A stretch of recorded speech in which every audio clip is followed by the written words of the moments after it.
You and me, we ain't nothing alike. Let's set the record straight. Those words you say, they hold no weight, they like. Let's set the record straight. You'll never break the man before you're out. Hello everyone, welcome back to another Diecast review. Today we have a early release, a very early release I believe actually. This is the Kyle Larson, HingeCars.com Championship Diecast. It's not the race to win, you know, it's not the Phoenix win. This is just what has the logo slapped on top. Now, I mean, obviously, it's a lot easier to produce this edition versus the race to win, because, you know, you got all the damage and the pixels for the dirt and all that stuff, you know, the confetti and whatnot, versus just slapping a logo on top and giving it a couple of playoff markings.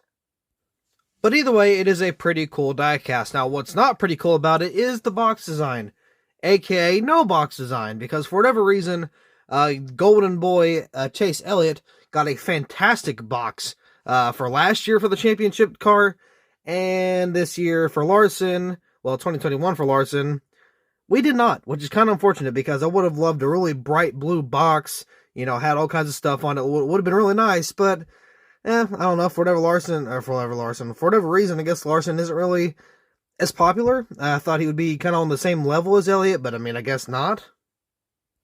Either that or maybe they just rushed it out or something. I don't know. But either way, it would have been really nice to have a specialized box. Now, of course, you know, people like Dale Jr. or Golden Boy Jr. also, he gets a lot of, you know, just special boxes and stuff like that. Like, he's gotten 2 special boxes from what I can remember, which was no, he's gotten 3, right? No, just 2. He got the 9/11 tribute, or the one he ran at Richmond.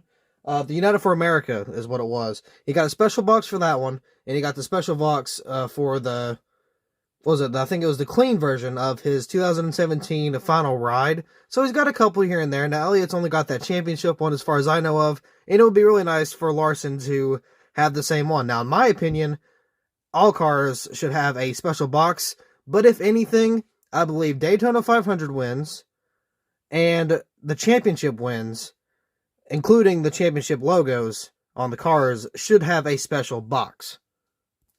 Just to kind of show, hey, this guy's the Daytona 500 winner, you know, one of the biggest races on the schedule, and then hey, you know, here's the champion for this year, you know, the guy who claimed it all at the end. I was going to say, was top dog all year, but with the format, that's not how that works. But anyway, yeah, pretty cool little early release here. I'm a sucker for the playoff logos, and I really like having, a lot of people don't like the championship logos on top, but I do, only because it completes it. I mean, it really does. So you have the championship car, and then the race win car, and I don't know, I think it goes really nice together, so I do like how they do both editions.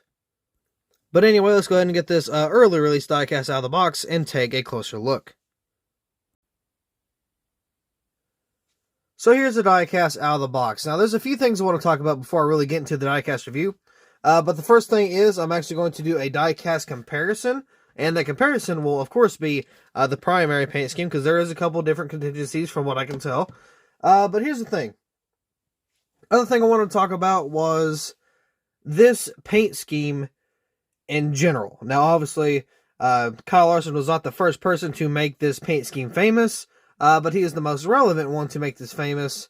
And not only that, this paint scheme has been driven by multiple drivers in 2022. So in 2021, it was just Kyle Larson that drove this paint scheme. In 2022, we had 2 people in the truck series, which was, of course, Byron and Bowman. And then now they are bringing it to the Xfinity series. And they're going to have Larson, Elliott, and Byron driving for that paint scheme in the Xfinity car for the 88. Now, here's the thing. I do believe that Junior and Ally partnered, I believe, and then Bowman had a tweet saying that his time is coming for that Xfinity ride. So, looks like we're going to have a different Bowman scheme whenever he gets the chance to drive an Xfinity series. But I don't know, but I mean, the last time he drove an Xfinity series, he won, so there's that. That was, you know, back in 2017, that was pretty cool to see.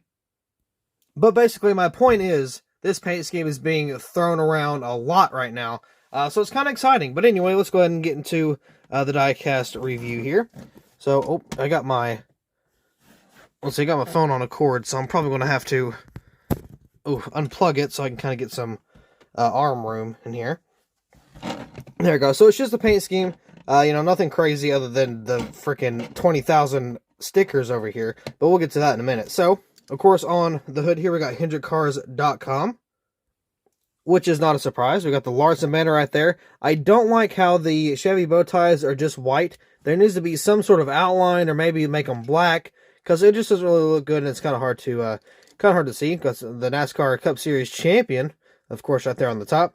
Got the Larson right there. So on the deck lid, this is very different from the actual paint scheme. So we got thank you to our Hendrick Automotive Group partners. So it's got Ally, Axalta, Chevrolet, Napa, Valvoline, Liberty University, can read that for a second, Lumar, Kelly Blue Book, UniFirst, Nations Guard, and Metrotech, I believe. I know it's Metrotech, but I think there's something else beside that, and I can't really tell for sure. I've got the yellow spoiler back here, of course, for the playoff marking. Got the HendrickCars.com, got Valvoline, Camaro ZL1 Winnow E, got the number 5 with the 2 taillights, Chevy bow tie, and the camera there. On this side, we got the hiring technicians right there. HendrickCars.com, got the Valvoline, and I believe, if I know this right, this should be 10 winter stickers. Now, I'm not even going to try to list all of the ones he won at. I'm just going to name off a couple. Of course, we had Texas, Phoenix, had a couple road courses thrown in there. Let's see, I think there were a couple road courses was it Watkins Glen and Sonoma? And let's see, of course, he had Las Vegas, Coke 600, Bristol. He had Nashville. He just had a whole bunch of wins this season. So let's see, 1, 2, 3, 4, 5, 6, 7. Yeah, 10 winter stickers. Got Kyle Larson right there, which looks to be a little slid back, which, I mean, I guess that's okay. Excelta, Cronus, Freightliner, back to Simon, Cincinnati there. Of course, you got the good old swoosh on the side with the number 5. Got the wins record sticker there for Hendrick. Got the number 1 right there. Of course, that is the round of 1, meaning he was the top dog. Got the championship instead of round of 4. Oh, was it Tarleton? It might be Tarleton back here. Either way, Metrotech and Tarleton there. Got the Goodyear. Of course, you got the Goodyear tire.